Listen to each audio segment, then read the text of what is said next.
Hello friends and potential friends. I was recently tagged by Brett and Cindy's TN Living to take part in a collaboration entitled The Good, the Bad, and the Ugly. I believe this collaboration was started by CJM Farms, and I'll be putting links to both of those channels in the description below. I usually have trouble putting things into categories like that because something that starts out looking bad often produces something good. I guess I'm just an optimistic pessimist, or maybe a pessimistic optimist, I'm not sure. Tend not to fall into categories myself all the time. But anyway, let's get started with this. Brett mentioned that he sometimes comes down to my channel during the winter to get his green fix. That's because here in Central Florida, our seasons are a little bit different from most of the rest of the country. People right now are planting their fall crops. I'm actually planting what I consider to be my spring crop. Sometime in late August or early September, I'll be planting seeds for, the brassicas, collards, mustard, leafy greens, the usual fall plantings, as well as tomatoes and a few other traditionally spring vegetables. And with a little bit of luck, my garden will grow through the winter into the next spring. In fact, I've got some collards out there right now that I planted last September, though the sweet potatoes are trying to crowd them out a little bit. So let's get into this. We'll start with the good. One item that definitely was good in my book was my very first from scratch lemon meringue pie. I grew the ponderosa lemon myself and learned how to make a pie out of it. And if I may say so, it turned out pretty good. Here's my ponderosa lemon tree. Still has two fruits on it. And one of them is starting to ripen, getting to be fairly good size. That's a ponderosa lemon the size of a small grapefruit. It's almost ripe. It's almost time to pick that one. I'm gonna have to learn how to make lemon meringue pie. And I have plans also. I'm gonna get the seeds out of that and start growing them. So I want to get some more ponderosa lemons going in a better spot than this one is in. It's time to harvest that ponderosa lemon.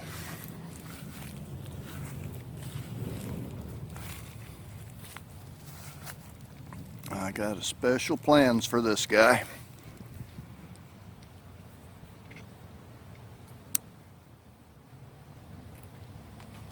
And there she is. Now, I got big hands, folks. That is a big lemon.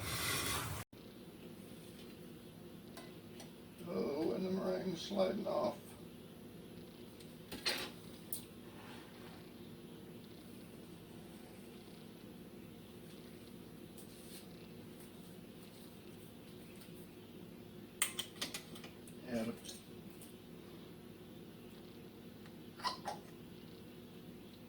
Another thing that I think falls into the good category was the Florida avocado that I grew from a grocery store seed.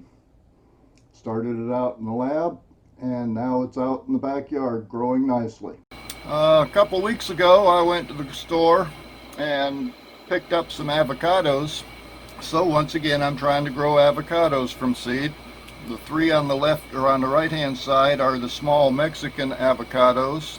I've grown them before, and sooner or later our winter up here usually kills them. This time, that left hand side guy, that is a Florida avocado. You may have seen them in the grocery stores before. They're a pretty good size plant or fruit, almost the size of a grapefruit. Well, I picked up one of those at the same time I got the three little Mexican avocados. Made some good guacamole. That particular avocado comes from an organic farm south of Miami, and I'm hoping that because it actually came from somewhere here in Florida, I might have a little bit better success getting it to survive our winters up here. As you can see, it's growing pretty good right so far. Got my Florida avocado growing strong, looking good. Next to that, I've got, finally getting some plants in the ground. There is my Florida avocado. Put it out here about a week ago and it's looking pretty happy. Got a good soaking yesterday, so it's really perked up today. And I see new growth on both of those main branches. Looking good. Hope it'll make it through the winter. This year I grew a nice crop of peppers, many varieties that I've never grown before. And eventually those will be turned into jellies and pepper relish and that sort of thing. Also produced or grew about a dozen different varieties of basil. Grew well. I've probably got a year's supply of basil in the kitchen right now, and I probably come up with a lifetime supply if I really wanted to. And I can't leave out the many containers that I've got going out in the yard. Some are growing food and herbs, and in particular, I'm impressed with the green stalk vertical planter that I added this year. That's my first move into growing some herbs and vegetables out in the front yard. And the winner of the last container contest is the green stalk vertical planter.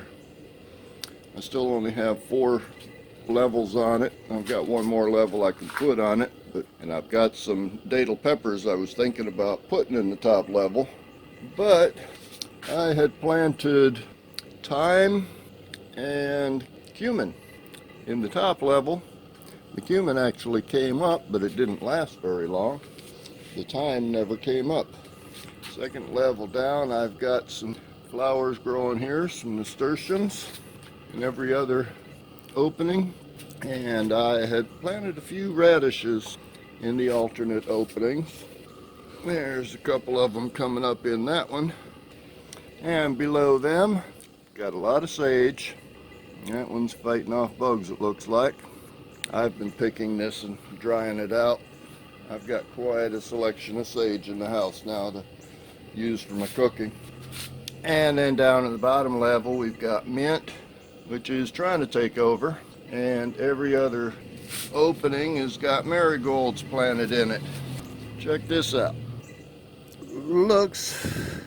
I think that might be more mint. I expect the mint to be spreading out and taking over that whole bottom tray.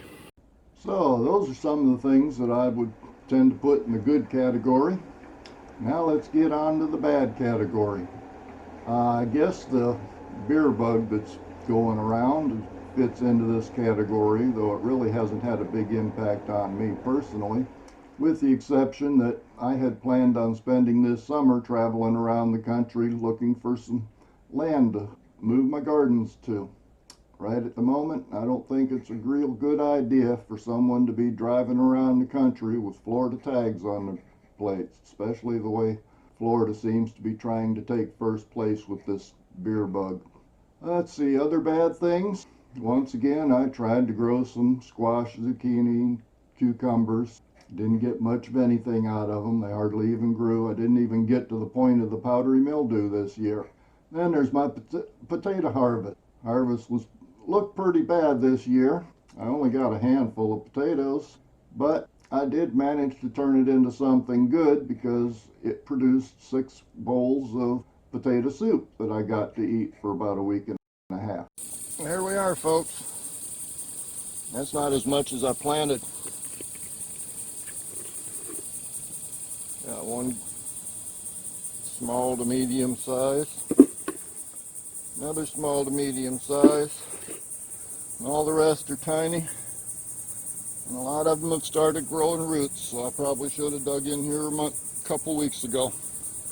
And now the ugly category. Well, there's me. My mom and 2 little sisters add the pretty to the family, so I don't have to worry about that stuff. Then there's my sweet potatoes and other plants that keep wilting every afternoon in the summer heat or high ultraviolet readings. Their sweet potatoes are trying to teach me what they like. I'm trying to learn how to deal with the ultraviolet readings, which incidentally here in Central Florida have been getting up into the very high range just about every day. They look pretty ugly at times, but if I can get a handle on the UV, that's going to be a good thing. Just a quick clip that I might stick into somewhere else if I can. We topped out at 99.1 today, and that's a real temperature, not a heat index. As you can see, the peppers in particular are feeling it. A lot of the basil's suffering too. Of course, the basil's starting to run out. It can't handle the heat. Oh, speaking of heat, that's a red Marconi. Almost completely red. And my hot peppers, yeah, they're in the shade now, but they're still kind of drooping too. Down towards this end of the bed is more shade than the other end, so these guys at the very end are not doing that bad. Although that kale down there is suffering. Still getting peppers off of these guys. Incidentally, these Caribbean orange habaneros have been giving me a lot of peppers. You see there's 4 of them on there turning right now. The reds, I'm not getting as many, but they're still producing. Tabascos, I've got a bunch of little ones all over them, and a few that are changing colors. And the sweet potatoes, they're flat. At least this end, you can see where the shade starts. Although the collards at the other end are suffering a bit too. We do this just about every day. I guess another ugly was whatever took a bite out of that pineapple that I had out in the backyard. Even there, the good part is they left most of it for me. Run it through the dehydrator, and now I've got nice pineapple snacks to munch on from time to time. Well, I was going to harvest this guy yesterday, but I decided to wait one more day. Now something is digging into the side of it, so it's time to get him off of there. And then there's the upcoming hurricane season, something we always have to pay attention to here in Florida. Looks like it's ramping up pretty good this year. I've learned from past years that one storm can turn everything in the garden to ugly. I'm still trying to recover from Hurricane Matthew a few years ago. In fact, anybody that's paid attention to the banner I have on my homepage might notice that's a nice pretty picture of bromeliads I had out in my backyard. This is the full picture that I used to make that banner. As you can see, we've got a nice sized oak tree on the right hand side of the bromeliads. That tree is about 50 or 60 feet tall. And there's a nice magnolia to the left of it that's probably equally in the 50 to 60 foot range. Or at least it was. This is what that scene looks like now. Pretty much the same angle. That was right after Hurricane Matthew. And that's the base of the magnolia tree. You can see a few of the bromeliads scattered around. The rest of that tree wound up laying across the yard and actually covered up the top of my workshop. And incidentally, that's the main part of my garden. One storm in just a few seconds wiped out everything. That was pretty ugly. So yeah, as I mentioned, that was a few years ago. And to be honest, I'm still trying to recover from it. There's spots in my yard that I still can't get to because of the branches and big tree trunks they're laying on them. So this time of year, I watch the weather real close. I can't get out of its way other than just abandoning everything and leaving. But the storm's headed this way.